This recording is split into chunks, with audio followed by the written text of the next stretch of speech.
Shalom, selamat pagi Bapak Ibu jemaat yang dikasihi Tuhan. Mari kita merenungkan, membaca akan firman Tuhan pada pagi hari ini. Kita berdoa.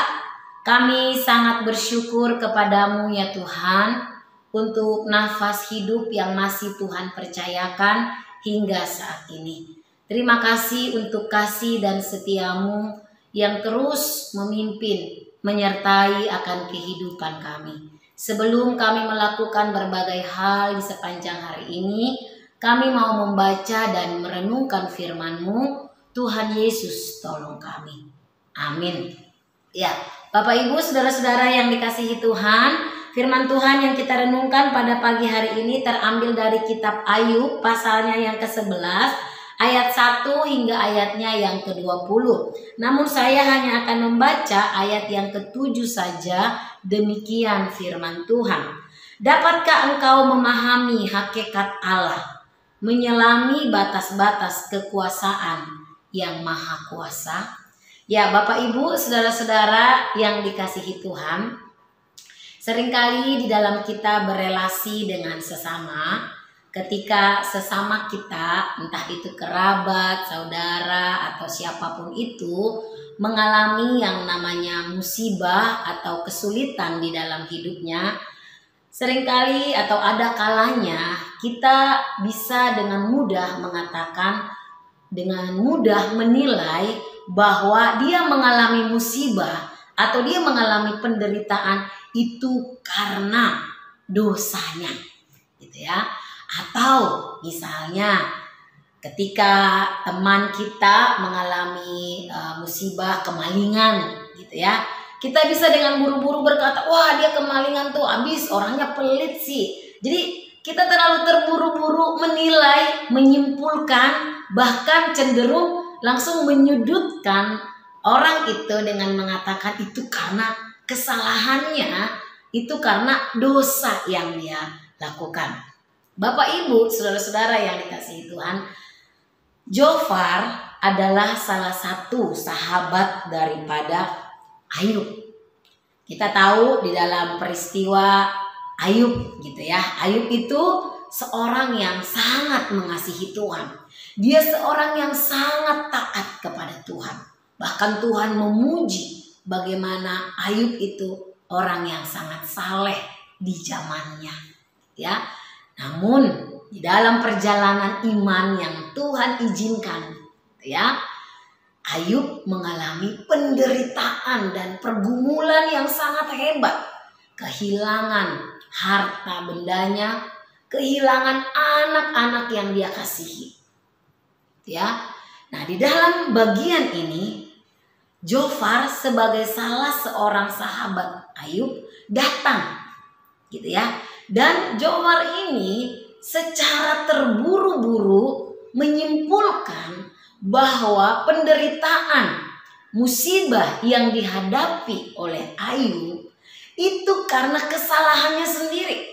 Itu karena dosa-dosanya, perbuatannya. Jadi dengan sederhana Zofar mau katakan, Emboya kamu tuh koreksi diri. Saudara-saudara, mengoreksi diri, ya, menyadari diri, mengakui dosa, itu betul. Tuhan itu maha kuasa.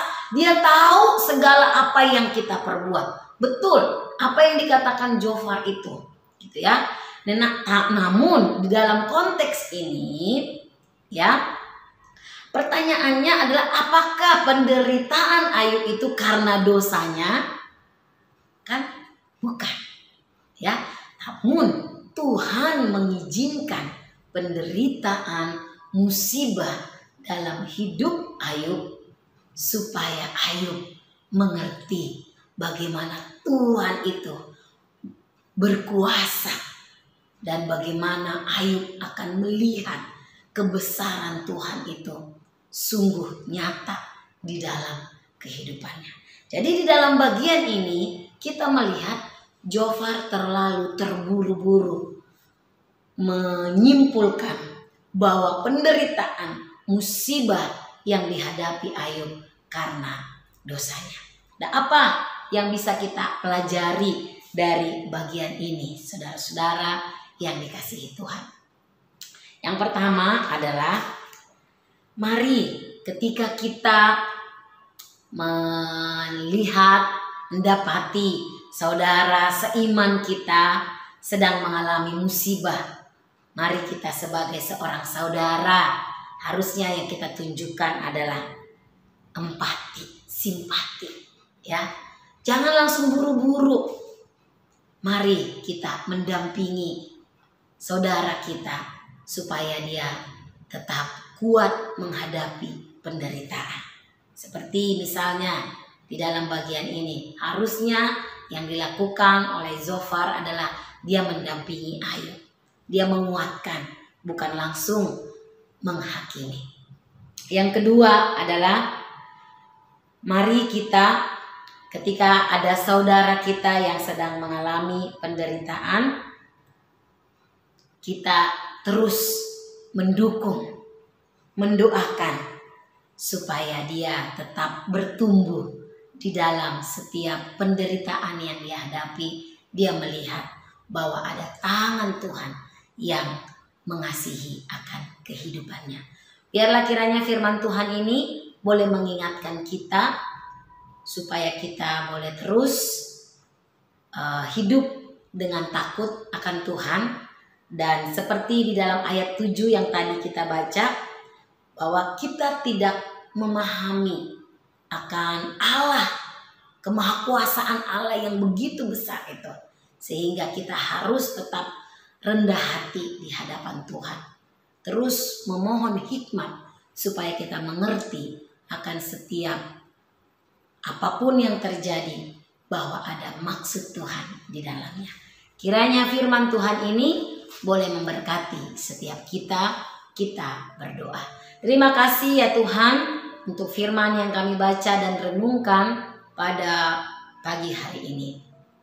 Ajar kami Tuhan untuk menjadi pribadi yang peka, yang memiliki belas kasihan kepada sesama kami. Biarlah kami terus bisa bersandar kepada hikmat dan pimpinan-Mu saja di dalam kehidupan kami. Dalam nama Tuhan Yesus kami berdoa, kami mengucap syukur. Amin.